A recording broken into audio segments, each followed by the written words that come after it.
The story of the Kuru dynasty. बहुत समय पहले हस्तिनापुर के भव्य महल में कुरु वंश एक बड़े संकट से गुजर रहा था। वंश को आगे बढ़ाने के लिए कोई उत्तराधिकारी नहीं था। महाराज शांतनु के दोनों पुत्र चित्रांगद और विचित्रवीर्य बिना संतानों के संसार से विदा हो चुके थे। कुरु वंश की यह गाथा शुरू होती है एक महान ऋषि और नियोग की प्रथा से। महारानी सत्यवती कुरुवंश की कुलमाता इस संकट से गहरी चिंतित थीं। वंश का नाम और गौरव बनाए रखने के लिए उन्होंने अपने पहले पुत्र ऋषि वेदव्यास को बुलाया। वेदव्यास, जो स्वयं तपस्वी और महान ज्ञानी थे, सत्यवती के अनुरोध पर हस्तिनापुर आए। सत्यवती पुत्र, कुरुवंश को बचाने के लिए तुम्हें नियोग के माध्यम से मेरे पुत्रों की पत्नियों को संतति देनी होगी। वेदव्यास: माँ, मैं आपकी आज्ञा मानता हूँ, लेकिन यह प्रक्रिया सरल नहीं होगी। जैसा बीज है वैसा ही फल होगा।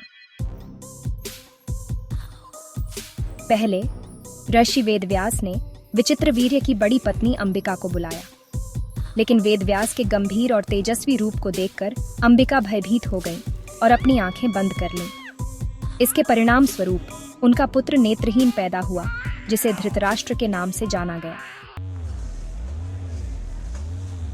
इसके बाद दूसरी पत्नी अंबालिका को बुलाया गया। अंबालिका ने भी वेदव्यास के तेजस्वी रूप को देखकर डर महसूस किया और उनका चेहरा पीला पड़ गया। इस कारण उनके पुत्र का शरीर कमजोर था। यही पुत्र पांडु कहलाया।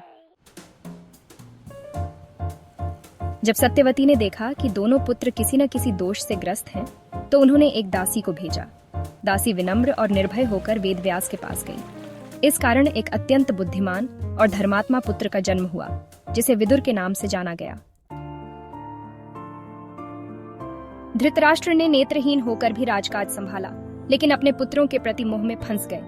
पांडु अपने कमजोर शरीर के बावजूद त्याग और तपस्या के प्रतीक बने, और विदुर अपनी बुद्धिमत्ता और धर्मपरायणता के कारण आज भी विदुर नीति के रूप में स्मरण किए जाते हैं। यह कहानी हमें सिखाती है कि कर्म और स्वभाव से ही मनुष्य का जीवन निर्धारित होता है।